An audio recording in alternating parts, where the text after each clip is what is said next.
Lumière. Lumière. Lumière. Lumière. Lumière. Lumière. Lumière. Lumière. Lumière sur le métier de plongeur scientifique avec Sébastien Mautreuil du laboratoire Biogéosciences à Dijon. La recherche, ça passe souvent par des prélèvements. Par exemple, en géologie, on creuse pour comprendre de quoi sont constituées les roches. En archéologie, on analyse des objets pour en comprendre les usages. En biologie, on prélève pour étudier le comportement d'écosystèmes. Mais lorsque l'on veut étudier ce qui se trouve dans l'eau, dans des profondeurs inaccessibles pour la majorité d'entre nous, on fait comment ? On fait appel à des plongeurs. Et ça tombe bien, parce que aujourd'hui, je suis heureux de recevoir Sébastien Mautreuil, qui a fait de la plongée son métier et qui est une ressource précieuse pour la recherche. Bonjour Sébastien. Bonjour. Sébastien, aujourd'hui, vous n'êtes pas en combinaison de plongée et vous n'êtes pas relié à des bouteilles d'air. En même temps, ce serait compliqué pour nous pour échanger. Et pourtant, vous êtes bel et bien plongeur scientifique au laboratoire Biogéosciences à Dijon. Tout d'abord, avant de nous intéresser sur ce métier en particulier que vous exercez, je vous laisse vous présenter. Tout d'abord, merci pour l'invitation. C'est vraiment un plaisir de venir parler de mon métier qui est aussi une passion. D'abord, je suis ingénieur d'études au CNRS depuis quelques années et je travaille dans un laboratoire qui s'appelle Biogéosciences qui se trouve sur Dijon. C'est un laboratoire où on a à peu près 160 personnes qui y travaillent et qui travaillent dans un tas de domaines, dont des domaines qui demandent justement un appui technique lié à la plongée en général. Et voilà. Donc je suis aussi responsable d'un service de plongée scientifique sur Dijon dans ce laboratoire. Alors, plongeur scientifique, plongeur loisir, quelles sont les différences entre les deux ? Alors, la principale différence, c'est que le plongeur loisir, comme son nom l'indique, c'est un plongeur qui va aller se balader dans l'eau sans avoir des activités professionnelles. Donc, il va très bien pouvoir faire de la photo, des vidéos, juste se balader pour profiter du milieu. Alors que le plongeur professionnel, lui, le plongeur scientifique, il va pour vraiment travailler, donc il sera payé pour ça, et donc il est obligé d'avoir cette qualification de plongeur scientifique. C'est deux activités qui sont quand même assez liées parce que pour devenir plongeur scientifique, il faut d'abord passer des niveaux de plongeur loisir. Alors ça permet comme ça d'avoir un niveau technique qui permet de plonger en toute sécurité. Et après on attaque le niveau de plongée professionnel où là on apprend justement à travailler sous l'eau.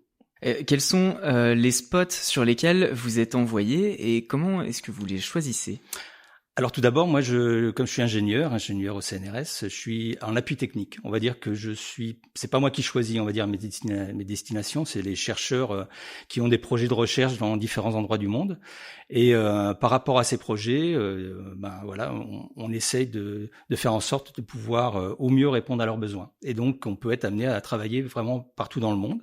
Et au niveau du laboratoire Biogéosciences, on a quelques, programmes scientifiques qui ont eu lieu, dans ce qui fait un peu rêver, dans toutes les îles des Caraïbes, pour étudier un peu la biodiversité. On a travaillé aussi dans des endroits comme l'Amérique centrale pour faire du comportement sur certains poissons. On a travaillé aussi dans des territoires un peu isolés comme les Kerguelen et donc pour étudier justement la biodiversité et la faune, la flore locale. Donc c'est vraiment très varié et ça dépend vraiment des chercheurs et de leurs besoins. Quelles sont les disciplines justement pour lesquelles vos compétences de plongeur sont demandées ? Est-ce que c'est pour de la biologie ? Est-ce que c'est pour l'archéologie, de la géologie ? Alors c'est pour énormément de choses. On travaille justement, on a déjà travaillé avec des archéologues.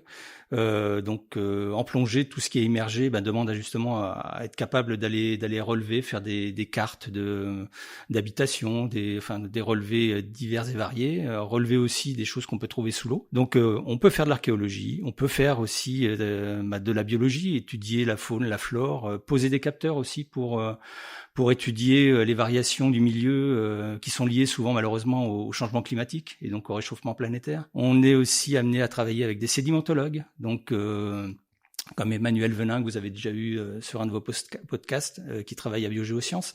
Et donc, on travaille pour elle, on fait des prélèvements de sédiments dans des lacs de la région. On pose des capteurs, des conductimètres pour connaître la conductivité de l'eau, des pH mètres pour le pH, température. Enfin, on peut faire énormément de choses dans énormément de domaines différents. Il n'y a pas de limite. En archéologie, par exemple, est-ce que vous avez des exemples à nous donner de missions sur lesquelles vous avez été envoyé? Alors, on a travaillé alors ça, c'était avec un laboratoire qui s'appelle Artéis, qui est sur Dijon. On a travaillé dans un lac qui s'appelle le lac de Saint-Point, dans le Jura. Et on a aidé à cartographier. Alors, c'était une zone où, il y a quelques milliers d'années, il y avait des maisons sur pilotis, et donc il y avait tout un village de pêcheurs. Et on a aidé un peu Artéis à cartographier alors il restait pas grand chose, il restait juste quelques piliers un peu rongés par le temps des maisons, mais voilà, c'est une des activités qu'on a eues avec eux, et puis c'est vraiment très intéressant. C'est vraiment un domaine qui est vraiment très intéressant. Au quotidien, vous êtes donc amené à plonger. À quelle fréquence vous pouvez plonger? À quelle distance aussi? Est-ce que vous pouvez nous raconter un petit peu ce que vous faites quotidiennement? Alors un plongeur scientifique a le droit dans les textes de plonger jusqu'à 2 fois par jour. Alors c'est vrai que 2 fois par jour pendant 5 jours, ça fait beaucoup. Donc enfin voilà, c'est la limite à ne pas dépasser, plus de 2 plongées par jour. Après, la profondeur et le temps, ça dépend vraiment de ce qu'on a à faire sous l'eau. Selon les qualifications de plongeurs, il y a plusieurs niveaux de plongeurs scientifiques. Il y a le 0B, plongeur classé 0B, qui lui peut travailler jusqu'à 12 mètres, le 1B jusqu'à 30 mètres et le 2B jusqu'à 50 mètres. C'est selon les catégories de plongeurs, donc on peut travailler à différentes profondeurs. Moi, je suis plongeur classé 2B, donc je peux travailler jusqu'à 50 mètres.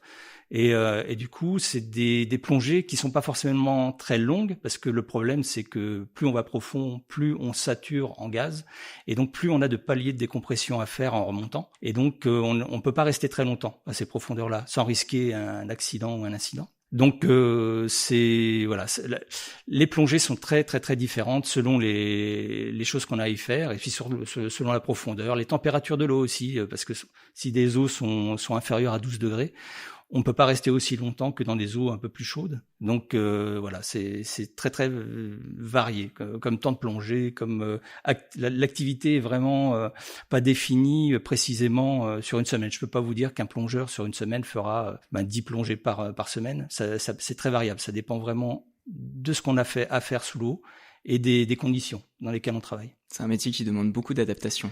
C'est un métier qui demande beaucoup d'adaptation. Déjà, on s'adapte parce que c'est quand même un milieu qui est pas courant. Enfin, l'homme est plutôt habitué à vivre sur Terre, et donc on s'adapte déjà rien qu'à devoir travailler sous l'eau. Et puis voilà, c'est vrai que c'est une adaptation continuelle par rapport aux besoins des chercheurs, et par rapport au fait qu'il faut adapter nos outils et notre travail par rapport à ce qu'on a à faire sous l'eau. Quels sont les outils et les équipements que vous avez l'habitude d'utiliser sous l'eau? Est-ce qu'ils sont différents de ceux qui sont utilisés en surface? On imagine un petit peu tous le scaphandre, le propulseur à hélice.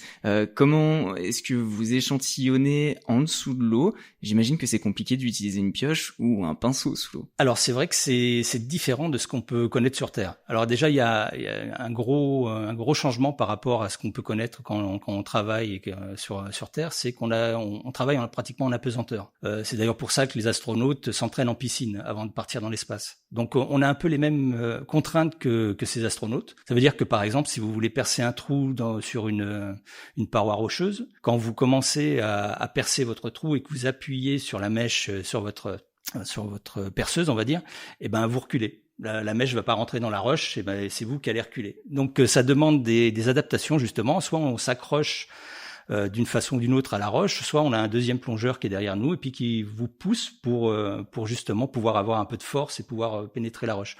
Alors voilà, c'est un tas d'adaptations, un tas d'outils aussi qui sont modifiés et adaptés justement pour la plongée, parce que ça demande d'avoir des outils étanches. Parce que voilà, l'eau, l'électronique supporte pas très bien l'eau, ou la mécanique en général.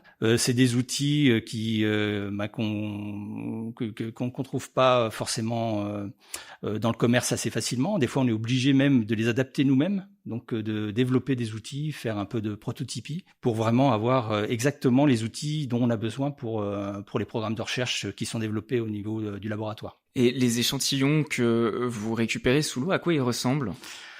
Alors les échantillons, si c'est des échantillons biologiques, souvent on récupère, alors c'est pas forcément des organismes entiers, hein. Maintenant la reconnaissance d'organismes et puis de nouvelles espèces se fait par la génétique. Donc un échantillon, par exemple, quand on part au Kerguelen et qu'on fait des échantillonnages d'organismes, on récupère des petits morceaux d'éponge, par exemple, ou d'organismes. Ça fait que l'organisme en lui-même est pas trop atteint, il peut continuer à vivre, et ça nous permet donc d'analyser ces organismes après au laboratoire et de savoir exactement si c'est des nouvelles espèces ou des espèces déjà connues. Donc ça peut être les échantillons, on les fait dans des petits tubes, dans des petits sacs en plastique. Et après, quand c'est par contre pour travailler avec des sédimentologues, là c'est par exemple des grands tubes de carottage qu'on peut emmener sous l'eau. Et donc on peut ramener plusieurs mètres de carottes de sédiments en plongée. Enfin, ça dépend vraiment, voilà, de ce pour qui on travaille et pourquoi on travaille. Donc c'est très varié. L'échantillonnage en plongée peut être très très varié. Comment ça se passe quand c'est des carottes de sédiments que vous devez remonter à la surface? Alors, c'est un petit peu comme si on était en apesanteur, vous l'avez dit, sous l'eau, mais il faut quand même, je pense, un équipement particulier pour monter tout ça. C'est très lourd. Alors, c'est très lourd et on a des équipements qui permettent de le faire. Alors, ça s'appelle des parachutes de relevage. Alors, c'est des sortes ça a la forme d'un parachute, mais au lieu de le jeter dans l'air pour descendre doucement, là, on fait l'inverse. On remplit d'air et c'est pour monter doucement. Comme une bulle d'air. Comme une bulle d'air. Et selon la charge qu'on a à soulever, on a des parachutes plus ou moins gros. Ça veut dire que, par exemple, si on a 50 kilos de charge à soulever, on va utiliser des parachutes de 50 à 100 litres. Et comme ça, on est sûr de les soulever. Même pour ça, il y a des outils qui nous permettent de faire ça sans trop forcer et sans nous mettre en danger. Ça, c'est surtout le principal, jamais se mettre en danger. Donc, vous êtes plongeur scientifique, mais vous avez aussi une activité de responsable de formation. Vous formez les futurs plongeurs scientifiques. Est-ce que vous pouvez nous parler justement de ce côté de votre métier ? Alors c'est aussi un côté qui est vraiment passionnant, la formation et la transmission de ma passion, on va dire, c'est de la plongée en général, et là particulièrement de la plongée scientifique. On a la chance là à Dijon depuis une année d'avoir monté avec le SUAPS, donc qui s'occupe de toute l'activité sportive de l'université de Bourgogne, d'avoir monté avec Biogéosciences et le SUAPS une formation de plongeur scientifique en direction des étudiants de l'université. Là on vient juste de boucler la formation pour cette année, donc on a formé une dizaine d'étudiants qui se sont qualifiés tous et qui sont maintenant des plongeurs scientifiques, voilà. Et alors cette formation, elle n'a qu'une année, mais elle a été vraiment soutenue par l'université et c'est une formation qui a impliqué pas mal d'autres organismes. On a travaillé avec l'UCPA, avec la fosse de plongée de Dijon. Donc on a un super outil, c'est une fosse de plongée qui va jusqu'à 20 mètres, qui nous permet de travailler et de nous entraîner jusqu'à 20 mètres. On a travaillé aussi avec une association qui s'occupe d'un plan d'eau qui se trouve près de Mont-Solémine et qui s'appelle les Foutiaux, et c'est un plan d'eau, donc c'est une ancienne carrière immergée. Alors avec des conditions un peu extrêmes, de l'eau très froide et puis très trouble, mais ça nous permet aussi de nous mettre de mettre les étudiants face à des conditions un peu compliquées, donc pour s'entraîner. Et on travaille aussi avec le CAP Trébeurdin, c'est un centre de formation qualifié qui a l'agrément pour donner la qualification finale, ce qu'on n'a pas encore à Dijon. Mais et donc ce centre nous a permis, on a emmené les étudiants il y a une quinzaine de jours dans ce centre pour la qualification finale et ils ont obtenu cette qualification. Quel est votre parcours, Sébastien? Est-ce que petit, vous aviez une idée du métier que vous exercez aujourd'hui, et comment on devient plongeur scientifique, même si vous nous avez parlé justement de cette formation que vous venez de mettre en place? Alors la plongée scientifique, on va dire la plongée déjà pour commencer, dès l'âge je me rappelle pas exactement à quel âge, mais je me souviens d'une chose, c'était d'une émission qui passait à la télé. Alors l'émission de Cousteau, je sais pas si les jeunes actuellement connaissent encore ou ont entendu parler de Cousteau. Alors c'était une émission vraiment, j'attendais que ça, quoi, dès qu'elle passait à la télé. Et Cousteau, donc c'était un explorateur qui faisait découvrir justement les fonds marins. C'est l'un de ceux qui ont inventé les systèmes de respiration qu'on utilise maintenant. Du coup, dès mon plus jeune âge, dans les années 70-80, j'ai eu tout de suite l'idée de faire de cette activité mon métier plus tard. Et donc, il y avait plein de possibilités. Soit c'était être plongeur pour travailler sur les pétroliers pour faire des forages, donc voilà, de ce type de métier, ou sinon la plongée scientifique. Et finalement, ça a été la plongée scientifique qui m'a attiré. Mais vraiment depuis toujours. Comment vous vous êtes formé pour passer de plongeur loisir à plongeur scientifique? Alors, au départ, j'ai donc fait de la plongée de loisir, et donc j'ai obtenu quelques niveaux de plongée et d'encadrement. Et c'est en rentrant au CNRS, j'ai eu la chance de travailler dans plusieurs endroits en France, dans plusieurs labos au CNRS. Et j'ai travaillé dans une station marine à Villefranche-sur-Mer. Et c'est dans cette station où j'étais responsable des aquariums, où j'ai passé du coup le niveau de plongeur scientifique et où j'ai commencé ma carrière de plongeur scientifique. Alors, je crois que d'ici la fin de cette année, en décembre 2024, vous partirez pour les terres australes vers les îles Kerguelen. Combien de temps allez-vous y rester et en quoi consiste cette mission ? Alors les terres australes, ça reste l'un des territoires les plus isolés au monde. Alors pour une seule raison, c'est que le seul moyen d'y aller, c'est le bateau. Et les seuls ports les plus proches sont à plus de 3800 km. Donc aller en bateau jusqu'aux terres australes, c'est minimum une dizaine de jours de navigation. Alors une fois qu'on arrive aux terres australes, en général nos missions durent 1 mois. Et après, on a encore 10 jours de retour. Donc ça fait, il faut compter à peu près 2 mois de mission pour aller jusqu'aux terres australes et travailler là-bas. Alors après, ce qu'on y fait là, depuis une dizaine d'années, je travaille dans un programme qui s'appelle Protecare. C'est un programme qui est dirigé par le directeur scientifique de ce projet et de ce programme se trouve à Dijon. C'est le directeur actuel de Biogéosciences, Thomas Saucède, et ce programme a été mis en place pour, on va dire, mettre un observatoire sous-marin en place là-bas. Ça veut dire, il n'y avait jamais vraiment eu d'inventaire des espèces locales, donc de la faune et de la flore sous-marine, et on est pratiquement les seuls à faire ça là-bas, et depuis une dizaine d'années. Et donc on a fait un tas de prélèvements, on a fait un inventaire des espèces actuelles qui vivent là-bas, et on a mis aussi en place un tas de capteurs sous l'eau pour suivre un peu l'évolution des changements qui vont avoir lieu avec justement le réchauffement qui est en train d'avoir lieu là-bas. Parce que c'est une zone qui est pas trop impactée encore par l'homme et par le réchauffement planétaire, mais on sait que dans les dizaines d'années ou 20, 30, 40, 50 années futures, il va certainement y avoir un gros impact de ce changement, et donc il va y avoir de grosses variations au niveau des températures de l'eau et d'un tas de facteurs physico-chimiques de l'eau qui vont faire que les espèces vont soit disparaître, s'adapter, enfin il va y avoir d'énormes changements. Donc là on va dire qu'on fait un état zéro de ce qui se trouve là-bas, pour pouvoir étudier dans l'avenir tous ces changements qui vont avoir lieu. On va suivre cette mission de très très près. Merci beaucoup Sébastien, à bientôt. Merci Benjamin. C'était Lumière sur le métier de plongeur scientifique avec Sébastien Mautreuil du laboratoire Biogéosciences à Dijon.